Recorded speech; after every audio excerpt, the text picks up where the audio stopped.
നമ്മൾ ടൂ വീലറിൻ്റെ ഒക്കെ ബാക്കിൽ എങ്ങനെ ലോഡ് കെട്ടി വെക്കാമെന്നാണ് നോക്കുന്നത്. ഇതേപോലെ ഹുക്കിലൊരു നല്ലൊരു കെട്ട് കെട്ടിയിട്ട് പെട്ടെന്ന് അഴിക്കാൻ പറ്റുന്നൊരു കെട്ട് കെട്ടുക.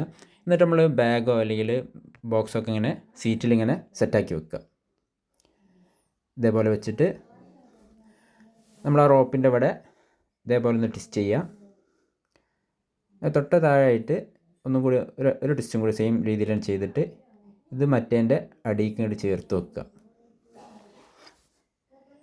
എന്നിട്ട് ആ കയറിൻ്റെ ഈ ഭാഗത്ത് ഇതേപോലെ ലൂപ്പ് മോഡലാക്കിയിട്ട് മറ്റേൻ്റെ അടിയിൽ കൂടെ അങ്ങോട്ട് എടുക്കുക, ഇതിൻ്റെ ഉള്ളിൽ കൂടെ എടുക്കുക, ഇതേപോലെ വെക്കുക. എന്നിട്ട് നമ്മളിപ്പോൾ കയറ്റി അതിൻ്റെ അടിഭാഗം കൊണ്ട് വലിച്ച് ടൈറ്റാക്കുക. ഇതേപോലെ രണ്ട് ഭാഗം പിടിച്ച് ഇങ്ങനെ വലിച്ച് ടൈറ്റാക്കുക. അപ്പോൾ ഇതേപോലൊരു കെട്ട് കിട്ടും. നമ്മൾ പിന്നെ ഈ അടിയിലുള്ള ആ ലൂപ്പിൻ്റെ ഉള്ളിൽ കൂടെ പിന്നെ റോപ്പിട്ടാണ് ഈ ലോഡ് ടൈറ്റാക്കുന്നത്. ഇനിയിപ്പോൾ നമ്മൾ സ്കൂട്ടറിൻ്റെ അതേപോലെ ആ പിന്നെ കമ്പിമ്മൽ ഇങ്ങനെ ചുറ്റിയിട്ട് കയറിൻ്റെ മറ്റേ ഭാഗം ചുറ്റിയിട്ട് ഈ ലൂപ്പിൻ്റെ ഉള്ളിൽ കൂടെ ആ കയറിട്ട് വലിച്ച് ടൈറ്റാക്കുക. ഇതിൻ്റെ പ്രത്യേകത വെച്ചാൽ നമുക്ക് സിമ്പിളായിട്ട് വലിച്ച് ടൈറ്റാക്കാൻ കഴിയും.